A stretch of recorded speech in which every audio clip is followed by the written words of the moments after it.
Hello friends, welcome on our YouTube channel digital software.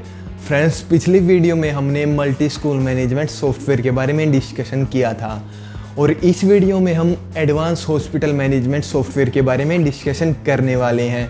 Friends, इस video से हम जानेंगे कि कोई भी हॉस्पिटल मैनेजमेंट इस सॉफ्टवेयर का यूज़ करके अपनी मैनेजमेंट को कैसे मेंटेन कर सकती हैं, हॉस्पिटल के रिकॉर्ड, डिटेल्स एक्सेट्रा कैसे मेंटेन कर सकती हैं। तो फ्रेंड्स, जुड़े रहिएगा हमारी इस वीडियो के साथ, एंड तक ज़रूर देखिएगा।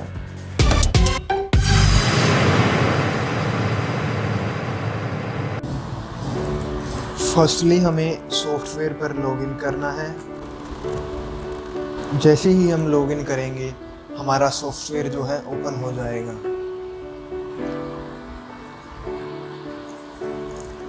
ये हमारे सॉफ्टवेयर का डैशबोर्ड है जहाँ पर हम हॉस्पिटल डिटेल्स को मेंटेन करते हैं। यहाँ पर हमें अलग अलग फीचर शो हो रहे हैं, जैसे कि OPD income, IPD income, pharmacy income, pathology income, radiology income, general income, ambulance income etcetera option जो है शो हो रहे हैं, जहाँ से हम अपनी इनकम को मेंटेन कर सकते हैं हॉस्पिटल्स के लिए। मंथली इनकम ओवरव्यू, इससे हमें मंथली इनकम ओवरव्यू का पता चलेगा। ईयरली इनकम एक्सपेंस, ये जो मैप है ईयरली इनकम के लिए है। और ये हमारा कैलेंडर है जिसमें हम कोई भी अपॉइंटमेंट फिक्स कर सकते हैं। इवेंट टाइटल डालना है, डिस्क्रिप्शन डालना है और सिलेक्ट कर देना है, पब्लिक ये करना है, प्राइवेट करना है, ऑल सुपर एडमिन के लिए करना है। तो अपने अकॉर्डिंग यहाँ पर हम सिलेक्ट करके इवेंट पोस्ट कर सकते हैं। ये जो हमारा इवेंट है सक्सेसफुली पोस्ट हो चुका है, जो यहाँ पर हमें शो हो रहा है। इसके बाद हम देखेंगे कि हमें एक फीचर दिया गया है इसके अंदर ह्यूमन रिसोर्स का, जिसके अंदर हम कोई भी स्टाफ में ऐड कर सकते हैं या रिमूव कर सकते हैं। यहाँ से हम कोई भी स्टाफ जो है ऐड कर सकते हैं। स्टाफ ऐड करने के लिए हमें ऐड स्टाफ पर जाना है और जो यहाँ पर डिटेल्स दी हुई है इनको फिलअप करना है।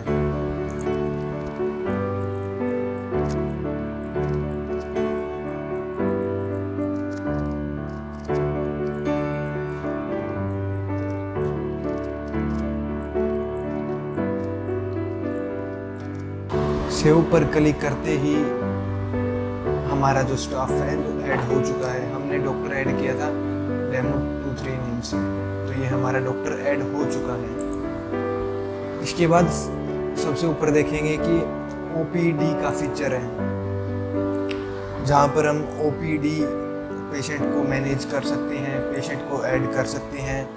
यहाँ पर दी हुई डिटेल्स को फिलअप करना है और पेशेंट को हम ऐड कर सकते हैं।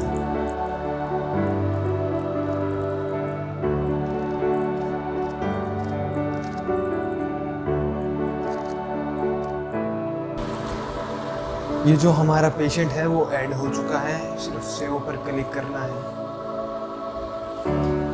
ये देखेंगे कि ओपीडी पेशेंट जो है हमारा ऐड हो चुका है।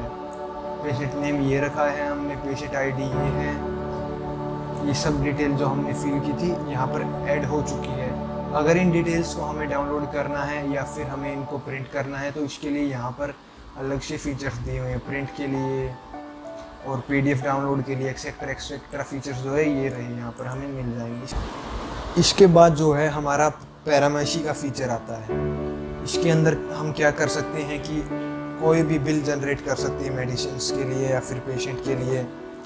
यहाँ पर हमें दी हुई डिटेल्स को फिलअप करना होता है। Doctor name, note, hospital doctor, batch number, medicine name, medicine category, expiry date, qualifications, amount, इन सब को फिलअप करके कैलकुलेट करके हमें इनको मेंटेन कर सकते हैं। इसके बाद हमारा पैथोलॉजी का फीचर आता है, जहाँ पर हम कोई भी टेस्ट, पैथोलॉजी टेस्ट को मेंटेन कर सकते हैं। ऐड टेस्ट पे जाना है, डिटेल्स को फिल करना है, सेव करना है, तो इसके बाद हमारी डिटेल यहाँ पर शो होने लगेगी। इसके बाद रेडियोलॉजी का फीचर आता है। यहाँ पर हम रेडियोलॉजी टेस्ट को मेंटेन कर सकते हैं। ऐड टेस्ट पे जाना है, दी हुई इंफॉर्मेशंस को सिलेक्ट करना है और इनको फिलअप करके सेव कर देना है, जिससे कि हमारी डिटेल जो है यहाँ पर सेव हो जाएगी। इसके बाद हमारा ऑपरेशन थिएटर का फीचर आता है। ऑपरेशन थिएटर में हम कोई भी पेशेंट ऐड कर सकते हैं, उसकी डिटेल को यहाँ पर स्टोर करके रख सकते हैं, जिनको हम बाद में प्रिंट भी कर सकते हैं या फिलअप करने के बाद भी प्रिंट कर सकते हैं। अभी यहाँ पर जो है हमें डिटेल्स को फिल करना होता है और पेशेंट को ऐड करना होता है। सेव करने पर ये हमारी डिटेल जो है यहाँ पर शो होने लगती है। इसके बाद हमारा ब्लड बैंक का फीचर आता है।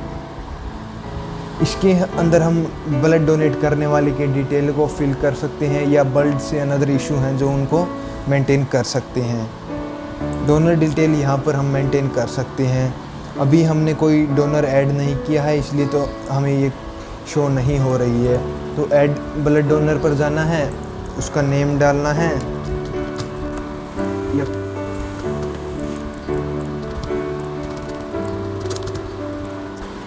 ये देखिए हमारा जो ब्लड डोनर है डेमो नेम से वो यहाँ पर सेव हो चुका है।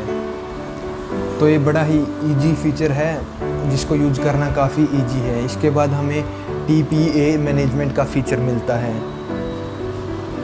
इस फीचर के अंदर हम TPA मैनेज कर सकते हैं। ऐड TPA पर जाना है, नेम डालना है,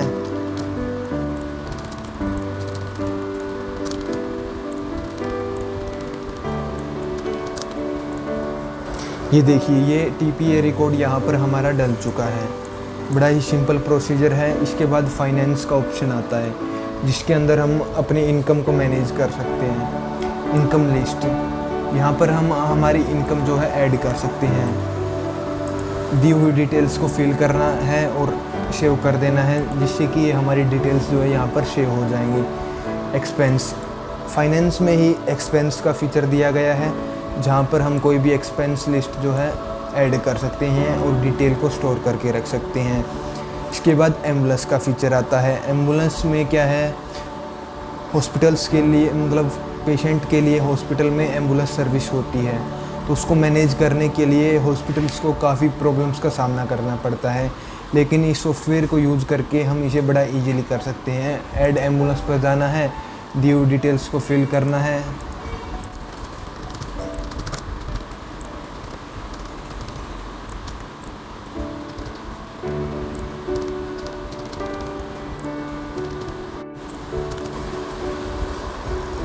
जैसे ही हम डिटेल फिल कर देंगे इसके बाद हमें सेव करना है।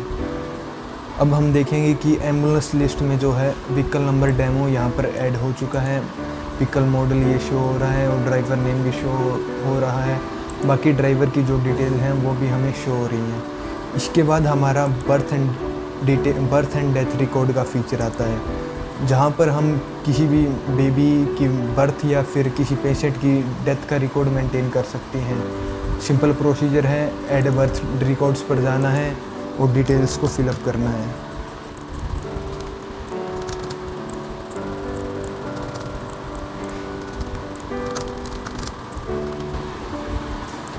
और सेव पर क्लिक करना है। सेव पर क्लिक करते ही हम देखेंगे कि बर्थ रिकॉर्ड में चाइल्ड नेम डेमो नेम से ये डिटेल यहाँ पर ऐड हो चुकी है, जिसको हम प्रिंट भी कर सकते हैं या फिर PDF में डाउनलोड कर सकते हैं। इसी के अंदर डेथ रिकॉर्ड का फीचर है, जहाँ पर हम किसी भी पेशेंट की डेथ या फिर किसी हॉस्पिटल में पर्सन की डेथ को मेंटेन कर सकते हैं। ऐड डिटेल पर जाना है और इन डिटेल्स को सिलेक्ट करना है और फिलअप करना है।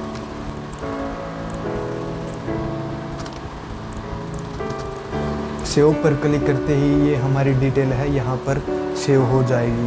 अब हम देख सकते हैं कि डेथ रिकॉर्ड में patient name ABC demo name से ये डिटेल सेव हो चुकी है। इसके बाद हमारा ह्यूमन रिसोर्स का फीचर आता है, जिसके बारे में हमने स्टार्टिंग में ही डिस्कशन कर लिया था। यहाँ पर हम स्टाफ के अटेंडेंस, लीव एक्सेट्रा को मेंटेन कर सकते हैं और स्टाफ को भी ऐड कर सकते हैं। इसके बाद मैसेजिंग का फीचर आता है। नॉर्मली हॉस्पिटल्स में क्या होता है कि कहीं से मेल या कुछ और हमें आती रहती हैं, तो यहाँ पर हम उसको मैनेज कर सकते हैं। यहाँ से हम ईमेल या SMS को सेंड कर सकते हैं डिटेल्स को फिल करके। इसके बाद हमारा डाउनलोड सेंटर का फीचर आता है। इसके अंदर हम कोई भी कंटेंट जो है डाउनलोड कर सकते हैं, या फिर हमारे कोई कंटेंट लिस्ट है उसको हम यहाँ पर ऐड कर सकते हैं। उसके लिए अपलोड कंटेंट पर जाना होता है और डिटेल्स को फिल करना होता है। इसके बाद इन्वेंटरी का फीचर आता है। इसके अंदर मेडिसिन्स वगैरह हमें रिक्वायरमेंट होती है, उसको हम ऐड कर सकते हैं। आइटम स्टॉक लिस्ट रेडी कर सकते हैं। उसके लिए हमें ऐड आइटम स्टॉक पर जाना है और दी हुई इन्फॉर्मेशन को सिलेक्ट करना होता है और फिलअप करना होता है और सेव करना होता है। सेव करते ही ये हमारी डिटेल जो है यहाँ पर सेव हो जाएगी। इसके बाद हमारा फ्रंट सीनियर्स का फीचर आता है, जिसके अंदर हम अपने हॉस्पिटल के लिए कोई भी पेज ऐड कर सकते हैं या पेज को मेंटेन कर सकते हैं, या फिर कोई मीडिया मैनेज कर सकते हैं, या बैनर्स वगैरह को भी ऐड कर सकते हैं। इसके बाद हमारा रिपोर्ट्स का फीचर आता है। नॉर्मली हम हॉस्पिटल्स में देखते हैं कि काफ़ी सारी रिपोर्ट्स होती हैं, जैसे कि transaction report, appointment report, OPD report, IPD report, discharge patient report, pharmacy bill report, expiry medicine reports. तो इस फीचर के द्वारा हम इन रिपोर्ट्स को मेंटेन कर सकते हैं। जैसे कि फर्स्टली हम देखेंगे ट्रांजैक्शन रिपोर्ट। हमने ऊपर ट्रांजैक्शन रिपोर्ट 1 ऐड की थी, जिसका नेम ABC-- है। तो ये रिपोर्ट हमें यहाँ पर शो हो रही है। अगर हमें कभी भी इस रिपोर्ट की ज़रूरत पड़ती है तो हम इस रिपोर्ट को यहाँ से उठा सकते हैं, डाउनलोड भी कर सकते हैं और प्रिंट भी कर सकते हैं। सेम नीचे जो भी हमें रिपोर्ट्स की रिक्वायरमेंट होती है उनको हम यहाँ से उठा सकते हैं। For example user log, patient report, email, SMS report, etcetera etcetera. इसके बाद जो है हमारा सेटअप का फीचर आता है। सेटअप का फीचर जो है काफ़ी ज़्यादा इम्पोर्टेंट है, क्योंकि इसके अंदर हमें पूरे हॉस्पिटल को सेटअप करके मेंटेन करके रखना होता है। सेटअप के अंदर सेटिंग का फीचर है, जिसके अंदर हम हॉस्पिटल की जनरल सेटिंग को मैनेज कर सकते हैं। For example hospital name, address, phone, email, etcetera etcetera. हमें थीम्स भी मिल जाती हैं जिनको हम अपने सॉफ्टवेयर के लिए यूज़ कर सकते हैं। यहाँ पर हम लोगो भी एडिट कर सकते हैं, स्मॉल लोगो भी डाल सकते हैं। इसके बाद हमें notification setting, SMS setting, email setting, payment method, front seniors setting, etcetera etcetera settings को मैनेज कर सकते हैं। नीचे हमें मिलेगा कि patient feature, hospital charge, bed, print header, front office, pharmacy, pathology, इन सभी फीचर्स को भी हम यहाँ से सेटअप कर सकते हैं। फॉर एग्जांपल कोई भी पेशेंट है जिसको बेड प्रोवाइड किया गया है तो उसकी डिटेल को हम यहाँ से मेंटेन कर सकते हैं। हमने ऊपर इन डिटेल्स को फिलअप किया था जो हमें यहाँ पर शो हो रही है। बेड स्टेटस क्या है, बेड टाइप उसका, bed group, floor number, etcetera etcetera. Birth and death records को भी यहाँ से हम मेंटेन कर सकते हैं। इसके बाद जो है हमारा सेटिंग का ऑप्शन आता है। ऊपर हमने जो भी फीचर्स देखे थे उनको यहाँ से हम सेटअप कर सकते हैं। हमें दिख रहा होगा radiology feature, pathology feature, human resource feature, इन सबको हम यहाँ से मेंटेन कर सकते हैं। सेटअप का फीचर जो है सबसे इम्पोर्टेंट इसलिए है क्योंकि हॉस्पिटल की कंप्लीट सेटअप के लिए हमें इस फीचर का यूज़ करना होता है। फ्रेंड्स, ये हमारा एडवांस हॉस्पिटल मैनेजमेंट सॉफ्टवेयर का डेमो सेशन था। इसमें हमने डिस्कशन किया कि कोई भी हॉस्पिटल मैनेजमेंट इस सॉफ्टवेयर को यूज़ करके अपने हॉस्पिटल का रिकॉर्ड डिटेल कैसे मेंटेन कर सकती हैं। अगर आपका इस सॉफ्टवेयर से रिगार्डिंग कोई भी इशू है या कोई भी क्वेरी है तो आप हमें डिस्क्रिप्शन में दिए हुए नंबर पर कॉन्टैक्ट कर सकते हैं। इससे पहले भी हमने मल्टी स्कूल मैनेजमेंट सॉफ्टवेयर के बारे में डिस्कशन किया था, जिसका लिंक आपको डिस्क्रिप्शन में मिल जाएगा। अभी के लिए टाटा, गुड बाय, मिलते हैं नेक्स्ट वीडियो में।